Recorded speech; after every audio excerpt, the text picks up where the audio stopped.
Hey everyone, and welcome to another home theater video. And in this one it's just going to be a time lapse of when we actually built the Hisense L9G 120-inch ALR screen. So as I mentioned in my home theater overview video, the actual process itself is relatively simple. The instructions for the most part are pretty good. There was one part in particular that wasn't actually that clear, and that kind of messed me up a little bit, and that was with the center support brace.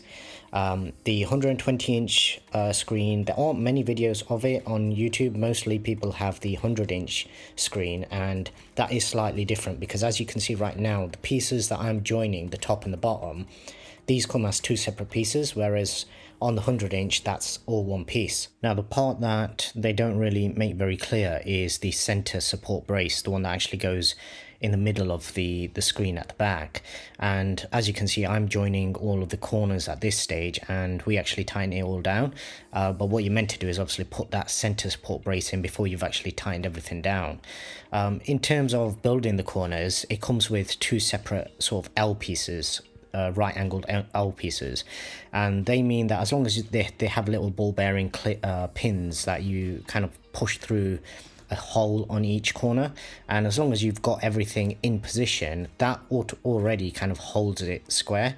But obviously this is quite a big screen, and the center section in particular, that would probably have more flex than the rest of it. So building the frame itself doesn't take that long. Once you've built that, basically what you want to do is put it out of the way, and then it comes on to the actual screen portion itself. This is packaged quite well, so it comes in that sort of tube, and then it's got one extra layer of protection as well. You do get the sheet that I've laid down that comes with the actual packaging, and then obviously this sheet that I'm just going to roll out now, this is basically what it comes packaged in. The tape itself, I wish they'd used masking tape or something rather than the tape that they used, because that was quite difficult to get off. But other than that, once you've got it opened, you just lay your screen on, and then it's a case of figuring out the order in which to actually attach the screen, essentially. It comes with some spring clips, and you have two adapters or tools that actually comes with the pack, and essentially you want to do what we're doing here, just work on opposite ends and pull it all in. You do your four corners, and then once they're done, you can basically, we worked from the center outwards, and we just put one in on each side as we were going along. It's not difficult, and as long as you take your time and try and get the frame as centered as possible to start with when you're actually laying it down, it makes this portion of it a lot simpler. Now, at this stage, the hurdle that we ran into was once we actually got the outer frames on, so the bit that actually kind of closes it all off and makes it all look nice and tidy, I think we found three sides of it, or possibly even three sides and one corner were all fine, but there was one corner, because obviously we hadn't put that center support brace in straight away, that wasn't fully closed up. And basically what we did was we just kind of forced that in, so we nipped all the other ones to the point where they were holding, and then we just forced that last corner, and then it gave us the ability to just tighten everything else up.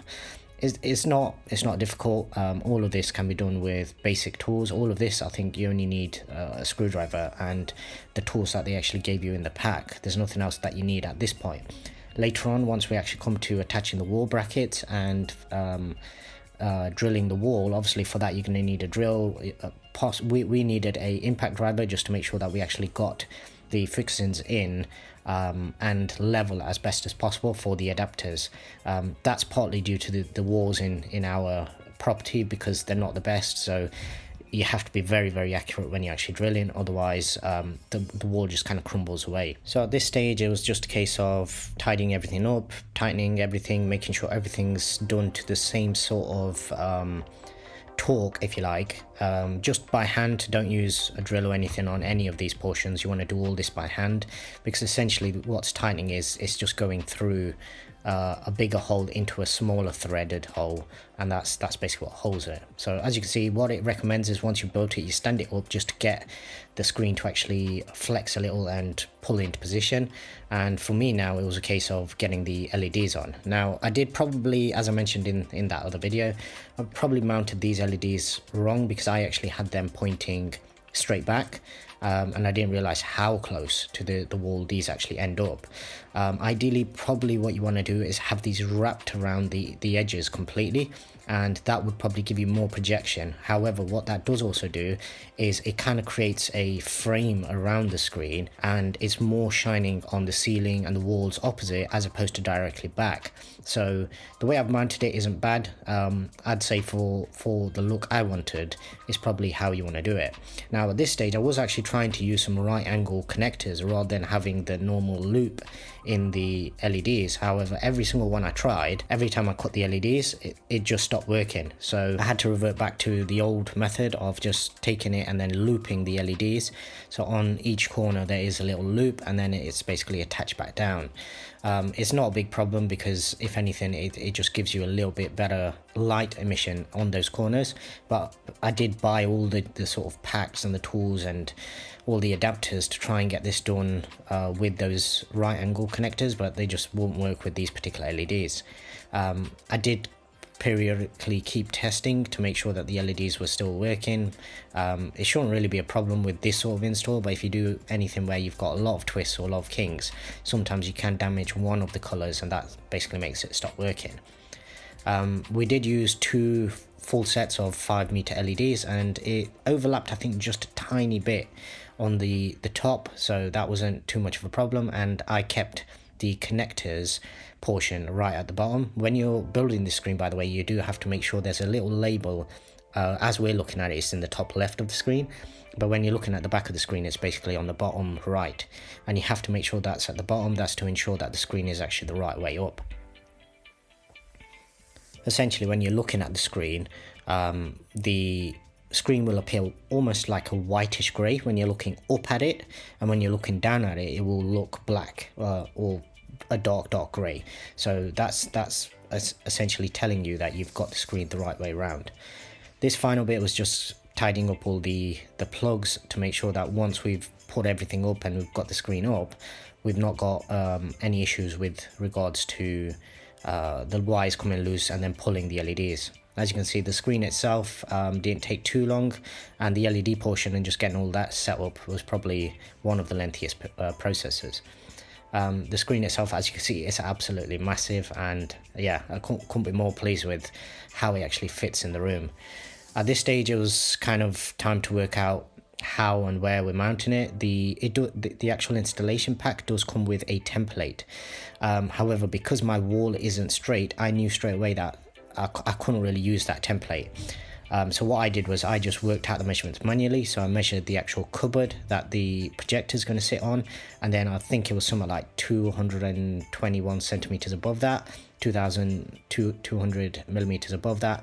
I can't remember the exact measurement, but that's what we worked to. And then it was just a case of working out how far from the center point I wanted it as well.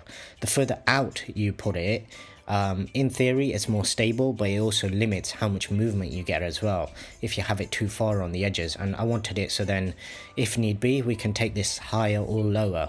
The brackets themselves do have marks on them, a sort of middle mark, and as long as you set both of them to that middle mark when you're first attaching them, then it will give you the same sort of travel both upwards and downwards once you've actually got the screen mounted. If you get it as close as possible to start with, that'll actually benefit you in the long run because they'll give you more travel. And if ever in the future you either get a higher or a lower media console, then it means you can actually still move the screen and not have to re-drill any holes. As is the way, always measure twice or even 3 times before you start to drill.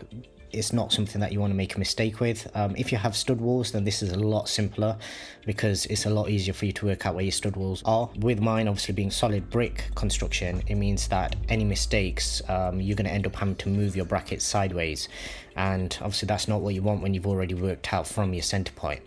As I said, it's literally 4 bolts, 4 holes that you drill in, and then 4 bolts that go in. They do come with wall plugs as well as the bigger bolts, and they're pretty sturdy. The screen itself isn't heavy. You do need 2 people to lift it just because you won't be able to lift it single-handedly, but it's not heavy, and it's just a case of there's almost like a lip all around the back, and you just drop it on that lip, and once it's slotted down, that's it, it's in position. Then it's just a case of actually getting it centered. There's nothing that actually clicks in per se to actually keep it centered, so you can actually move this side to side once it's actually up. Final thing is building these arms that attach to the actual brackets themselves, and then they have a final little adapter on the bottom that they actually recommend you just tuck into the back of the screen. I wasn't too happy with that because it's actually resting against the screen, so I actually take them off. But essentially they give you that ability to move the screen up and down once you've actually got it fitted up there. So you attach one to each, and then the little final adapter that just attaches on with a loop, and you can either leave it on, or as I've done, just take it off and keep it somewhere in the media console. And that's it. Now it's a case of dropping it on. Initially, obviously, I had a few cables dangling down the bottom for the LEDs, but that's all been taken care of. It's been tidied up, and yeah, not difficult. Anybody with a drill and some basic tools will be able to do this, but the main important thing is patience. As long as you don't rush any of this and you don't damage anything, then this whole process should go pretty smooth, and I'm sure you'll be very happy with the end result. So with that, let's take a look at the end result. So as you can see, the screen is mounted, we have everything else set up, and we have a pretty much wall-to-wall screen in our new home theater. As you can see from this angle, the screen looks very whitish grey. I'd say it's more white than it is grey, but the camera does kind of enhance that a little. Just taking a look at this angle, so as you can see, looking up at the screen, it will stay the same color, but as you look down on the screen, the whole portion just turns black. That's where the ALR portion of the screen is kind of taking effect. So that's it for this particular video. I will have more content coming, so if you haven't already done so, please do subscribe and hit the notification bell for any future videos. And I really appreciate if you also give this video a thumbs up. And until the next one, thanks very much for watching.